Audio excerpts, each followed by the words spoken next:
mendidik pengikutnya untuk menonaktifkan akalnya. Akalnya di-off-kan, dinonaktifkan. Itu caranya bagaimana? Lalu ulama Wahabi ini menguasai para pengikut itu. Nah, para ulama Wahabi ini menyampaikan pelajarannya kepada murid-murid, kepada pengikutnya. Nah, di antara pengikut atau murid-murid ini nanti pecah menjadi dua kelompok. Ada satu kelompok yang langsung menerima, tidak merasa ganjil dengan apa yang disampaikan. Kelompok satunya ini merasa ganjil dan tidak menerima. Nah, untuk Bismillahirrahmanirrahim. Assalamualaikum warahmatullahi wabarakatuh. Alhamdulillahilladzi arsala rasulahu bil huda wa dinil haq liyudhhirahu 'alad dini kullih wa kafa billahi shahidah. Fa inna ahsanal kalami kalamullah wa khairul huda huda Muhammad sallallahu alaihi wasallam wa syarrul umuri muhdatsatuha fa inna kulla muhdatsatin bid'ah wa kulla bid'atin dhalalah wa kulla dhalalatin finnar. Kembali bersama saya Zulkarnain El-Maduri.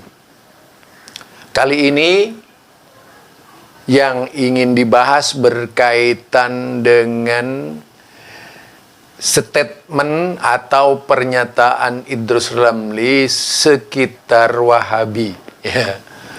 Menurutnya Wahabi itu fanatik, taklid buta dan sebagainya, seperti yang Anda tonton tadi di dalam videonya yang berdurasi lumayan ya.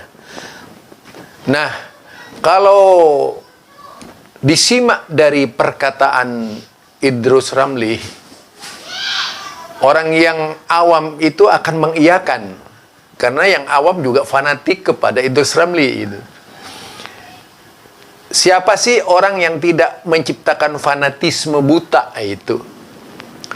Kalau kita melihat kelompoknya Idrus Ramli saja, lepas dari tadi Wahabi atau pendapatnya Syekh Muhammad bin Abdul Wahab yang dikembangkan oleh murid-muridnya, kemudian menciptakan sosok seperti Syekh Nasruddin Albani, menciptakan sosok seperti Syekh Utsaimin, kemudian menciptakan sosok seperti As-Sindi, menciptakan sosok seperti Fauzan, dan masih banyak lagi sejumlah tokoh-tokoh salafi yang tak bisa disebutkan, lahir dari masa ke masa.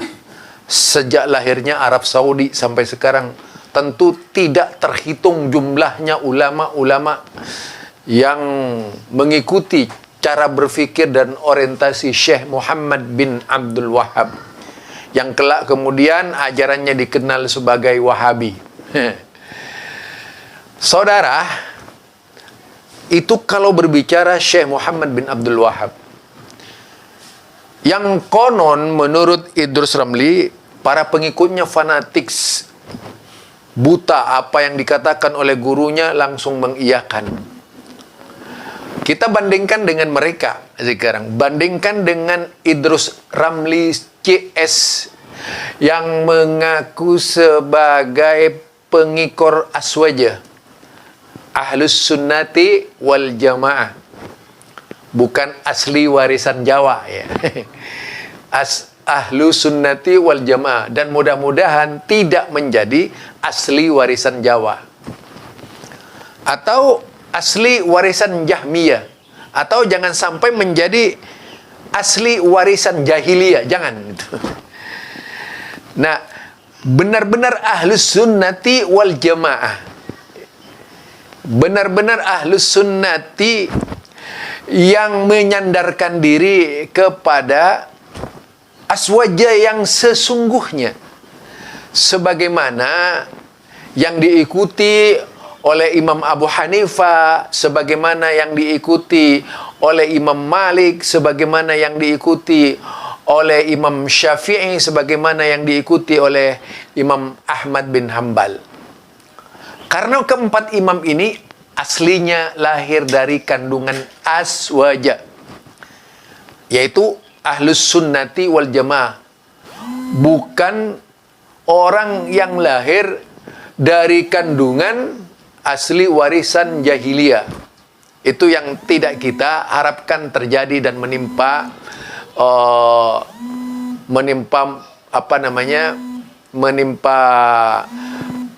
kelompok-kelompok yang mengaku-ngaku aswaja.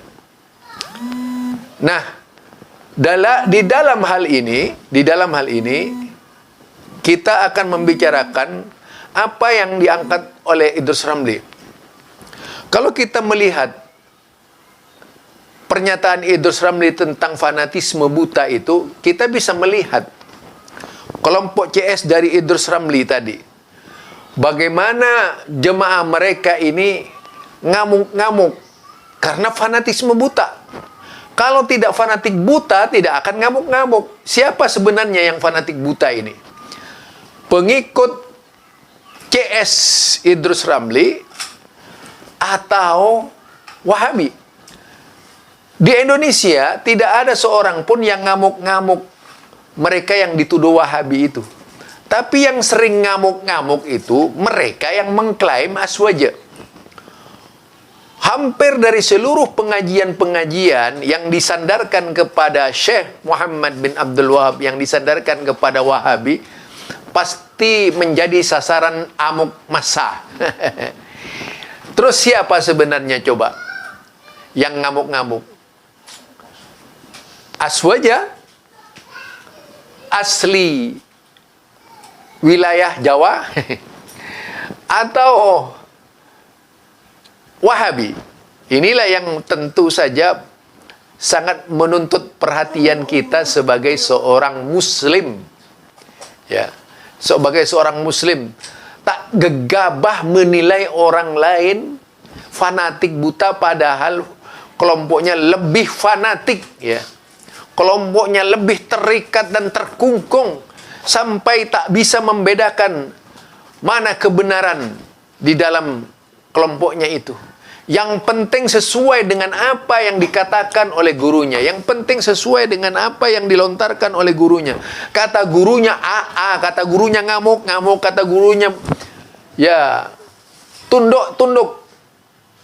Beda.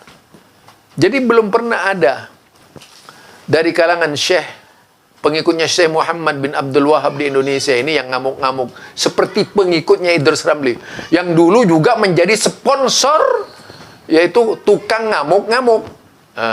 Ini dari saya, Zulkarnain El Maduri. Assalamualaikum warahmatullahi wabarakatuh.